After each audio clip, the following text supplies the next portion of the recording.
Caros amigos e fiéis, me pediram para comentar um pouco o recente moto próprio do Papa Francisco, Custódias Traditionis, precedido por uma carta.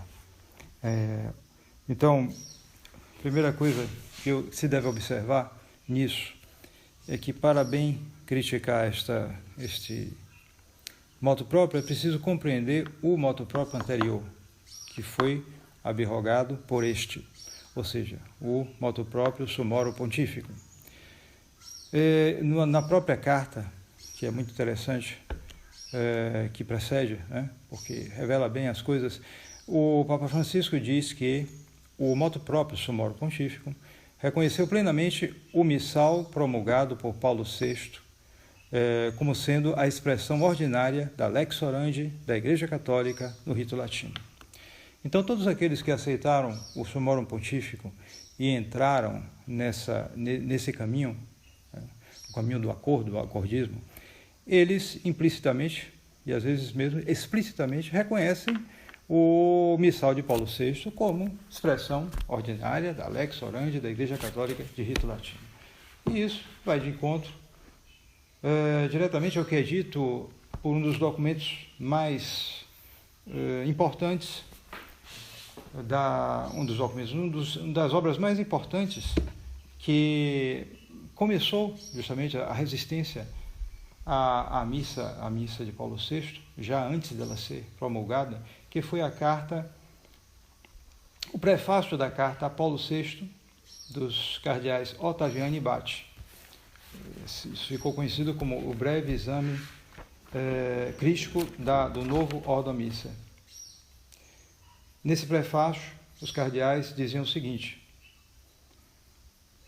como prova suficientemente o exame crítico que está aqui, ainda que ele seja breve, que foi obra de um grupo escolhido de teólogos, de liturgistas, de pastores de almas, o novo Ordo Missa, se considera os elementos novos, suscetíveis de apreciação muito diversa, que aparecem aí subentendidos ou implicados, este novo Ordo Missa se afasta de maneira impressionante, tanto no conjunto como no detalhe, da teologia católica da Santa Missa, tal como ela foi formulada na 20ª sessão do Concílio de Trento, o qual, fixando definitivamente os cânones do rito, elevou uma barreira intransponível contra toda a heresia que pudesse atingir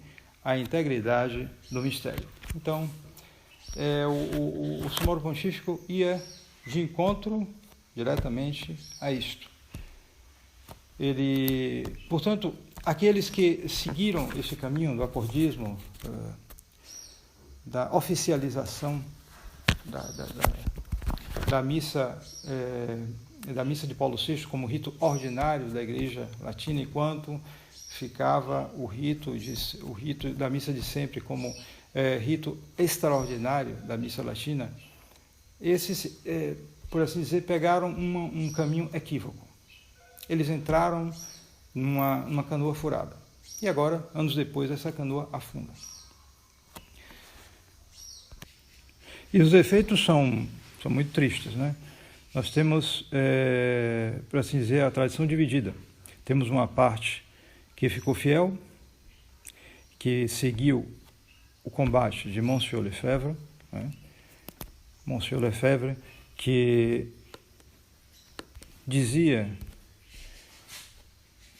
cito Dom Lefebvre: desaconselhamos aos fiéis de irem às missas desses padres que abandonaram a luta contra a missa nova.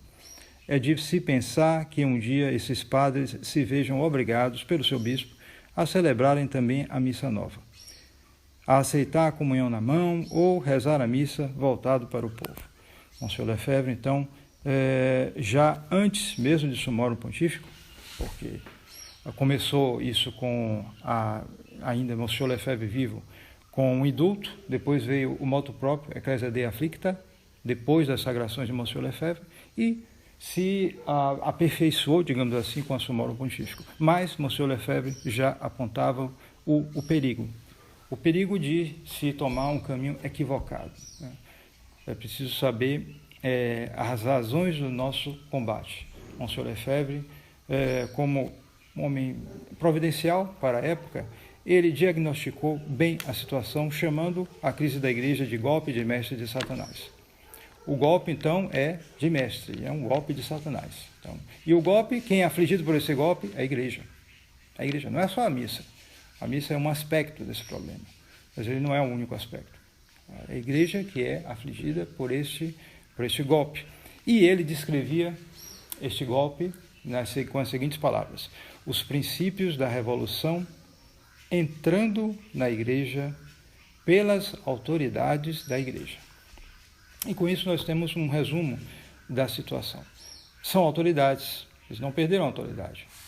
Porém, essas autoridades, por causa de traição, por causa de carreirismo, por causa de uma mentalidade, em suma, os motivos são muito diversos, mas essas autoridades transmitem a revolução e, com isso, desviam o povo, particularmente o Papa.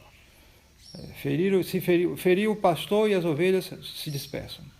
A dispersão é justamente isso, essa desorientação, esse afastamento progressivo da fé católica que atinge os fiéis. E então, nesse caso, não adianta se tomar um ponto só nesse combate. Por exemplo, escolher a Santa Missa e combater pela missa. Claro que é bom combater pela missa. Combater por este ou aquele sacramento também é muito bom. Combater por essa ou por aquela doutrina, por certos valores, tudo isso é bom. Mas nosso combate é primeiro pelo catolicismo. E precisamos compreender que a igreja está ocupada justamente por esta seita modernista. E com isso há um perigo iminente para a fé. E nós temos um exemplo na Escritura, né, um exemplo pequeno comparado com o que nós passamos, mas que ilustra, que é o caso da resistência do próprio São Paulo a São Pedro, quando, por ocasião está narrado no livro dos Gálatas, né, segunda epístola aos Gálatas, São Pedro se comportou de uma maneira um tanto dissimulada em Antioquia. Então, São Paulo resistiu publicamente a São Pedro. E nós temos o doutor comum, São Tomás de Aquino, que, analisando esse episódio na Suma Teológica e também no seu comentário à Epístola dos Gálatas, ele diz o seguinte: primeiro, deve-se observar que, se a fé está em perigo, um súdito deve repreender seu prelado, mesmo publicamente. E assim Paulo, que era súdito de Pedro, o repreendeu em público, por causa do perigo iminente e escândalo relacionados à fé. E depois, no seu comentário à epístola, essa mesma epístola aos Gálatas, ele diz o seguinte: o apóstolo se opôs a Pedro no exercício da autoridade, não na sua autoridade de governar. Então, essa é a situação que nos encontramos hoje, de uma maneira muito mais ampla, porque o exercício dessa autoridade está viciado pela mentalidade liberal que encheu todo o Vaticano II, né, que se colocou como um concílio falsamente pastoral, que não quis explicitamente definir nenhum dogma, mas cuja mentalidade se espalhou pelas autoridades, e essas autoridades agora querem impor isto aos fiéis. E utilizam vários meios, um dos principais é a liturgia, sem dúvida. A reforma litúrgica está realmente no centro de tudo isso, mas não é a única coisa. Então, eis aí esse acontecimento triste, mostra justamente que é uma canoa furada e que nós temos que seguir o caminho da fidelidade à igreja de sempre, que nos levará realmente à marginalização, sim, né? Mas essa é a perseguição, o sofrimento que nós temos que passar nos dias de hoje, para sermos fiéis à igreja de sempre e salvarmos nossas almas.